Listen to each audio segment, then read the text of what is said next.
ಬೆಳಗ್ಗೆ ಜಯನಗರ್ 4th ಬ್ಲಾಕಿಗೆ ಬರ್ಬೇಕಂತ ಬಂದಿದ್ವಿ, ಅದು ಶಾಪಿಂಗ್ ಮಾಡಕ್ಕೆ. ಆ್ಯಟ್ ಪ್ರೆಸೆಂಟ್ ನಾವು ವಿ ವಿ ಪುರಂ ಫುಡ್ ಸ್ಟ್ರೀಟಲ್ಲಿ ಇದ್ದೀವಿ. ಅದು ಹೆಂಗೆ ಗೊತ್ತಾ, 2 ಬಸ್ಸಸ್ ಮಿಸ್ ಮಾಡಿ ಕೆ ಆರ್ ಮಾರ್ಕೆಟಿನ ಬಸ್ ಹತ್ತಿ ವಿ ವಿ ಪುರಮೇ ಹತ್ತಿದ್ವಿ. ನಂಗೇನು ದೇವರ ಫುಲ್ ರ್ಯಾಂಡಮ್ ಅಂತ ಗೊತ್ತಿಲ್ಲ, ಯಾಕೆ ಇಡಾತೀವಿ ಅಂತ ಗೊತ್ತಿಲ್ಲ. ಹಂಗೆ ಆಕ್ಚುಲಿ ಬಸ್ ಒಳಗ ಕಂಡಕ್ಟರ್ ಬಾಯಿಲೆ ಸಿ ಅದು ಏನಾಗೈತೆ ಅಂತ ಆ್ಯಕ್ಚುಲಾಗಿ ಬನಶಂಕರಿಗೆ ಹತ್ಬೇಕಂತ ಅಲ್ಲಿ ಹೋಗಿದ್ದು ಬಸ್ ಸ್ಟ್ಯಾಂಡ್ಗೆ. ಸಿಮ್ರನ್ 2 ಸಲ ಅಸಹ್ಯ ಆಗೈತೆ ಅಂತ ಹೇಳಿ ಬಸ್ ಹೋಗೋದಂತ ಹೇಳಿ K R market bus so randomly ಹತ್ಬಿಟ್ಟ. ಇವರಿಬ್ರು ನಂಗೆ ಫಾಲೋ ಮಾಡಿ ಬಂದ್ಬಿಟ್ಟಾರ, ಏನು ಕೇಳಾರ್ದ. ಬ್ಯಾಗ್ ನಂಗೆ ಕಡೆ ಐತೆ guys. Ice heading towards V V Puram food street. Guys, look at these people.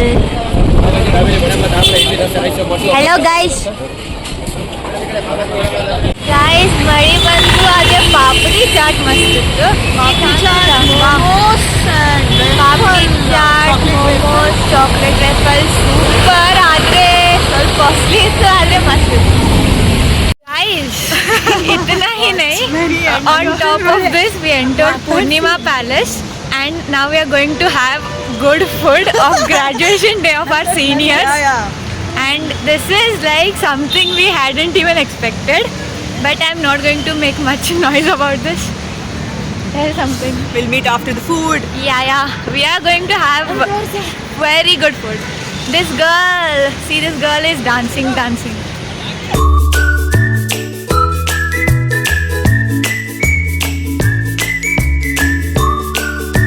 ನಾವು ಪೂರ್ಣಿಮಾ ಪ್ಯಾಲೇಸಿಗೆ ಎಲ್ಲ ಸುಳ್ಳು ಹೇಳಿ ಒಳಗೆ ಹೋಗಿದ್ವಿ. ಅದ್ರಲ್ಲಿ ಊಟ ಎಲ್ಲೈತದ ಸಿಗ್ತಿಲ್ಲ ನಮಗೆ.